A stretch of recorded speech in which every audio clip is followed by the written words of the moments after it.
Hello, I'm Lewis Crash Course Robo, and today I'm going to be talking to you about the Taiping Rebellion. The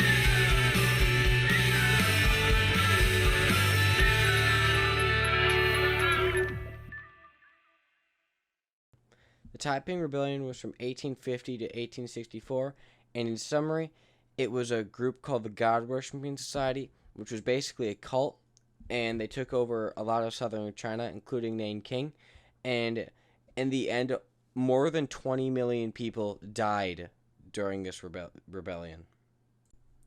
One of the main figures you need to know about the Taiping Rebellion is Hong Hiquan. He was born in 1814, and his goal was to be a Chinese official. And to become a Chinese official, there are civil service exams you have to take, which less than 1% of the population passed. And he took them 4 times and failed all 4 times. And after he finished, he went home super sick and hallucinated a long, kind of like journey to heaven, where he believed that his dad was God and his brother was Jesus. And when he woke up in the morning, everybody thought he had gone like insane because he was screaming about demons at night. And it's like, what's on with it? What's going on with this guy?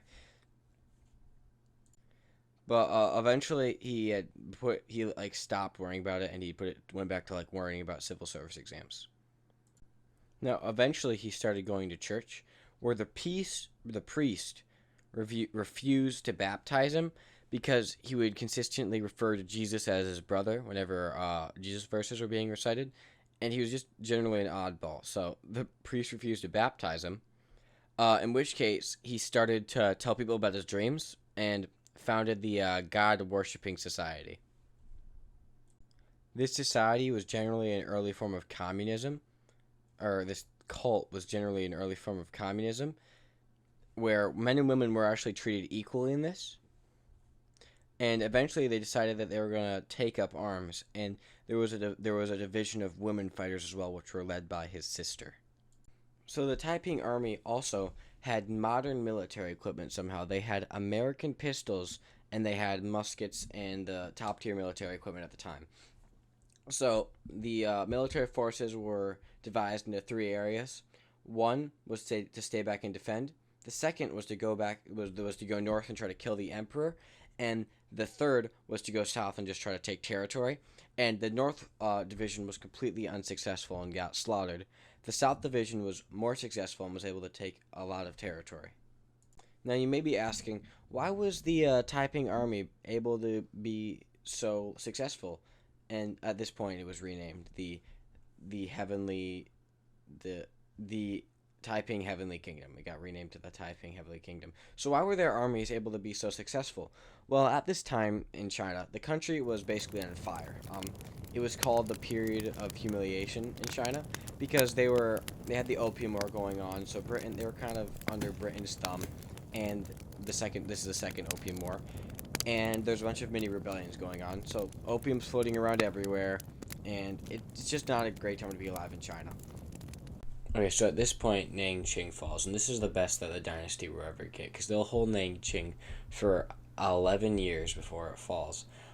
During this time period, one of Hong's military officials, who he would call his mouthpiece for God, actually tried to rise up against him.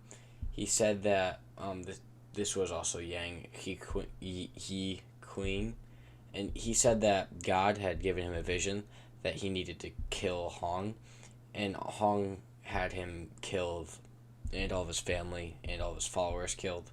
And I believe a big part of why the casualties are so high for this war is the fact that back in this era, the main solution to most things was just genocide. So I feel like that probably contributed heavily to the reason that the casualty rate is so high in this.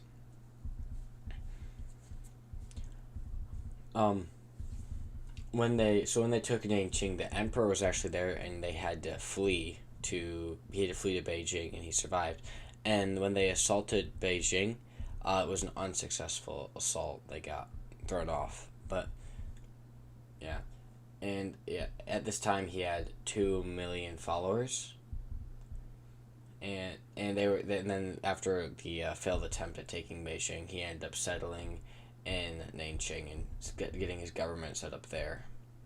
After that, the second Opium War broke out, and Hong believed that the Western civilizations would be on his side because they're fighting China or the Qing dynasty, so he thought they would help him, but in turn they actually started helping out the Qing dynasty, and they started fighting against the Holy Taiping nations, and that's how they ended up beating him. They lay siege to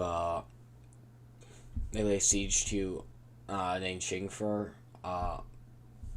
several months, and eventually it was able to be taken, and all the Taiping occupiers were massacred. It was just really sad, and then like I said, the estimated death toll was 20 million to 70 million lives. So again, in summary, this guy Hong is kind of just like, I think the government is the devil, and is able to then rise up, take over an absurd amount of China, rewrite most of the laws, and then eventually he falls. But it's crazy. Yeah. Thanks for watching. Have a great day.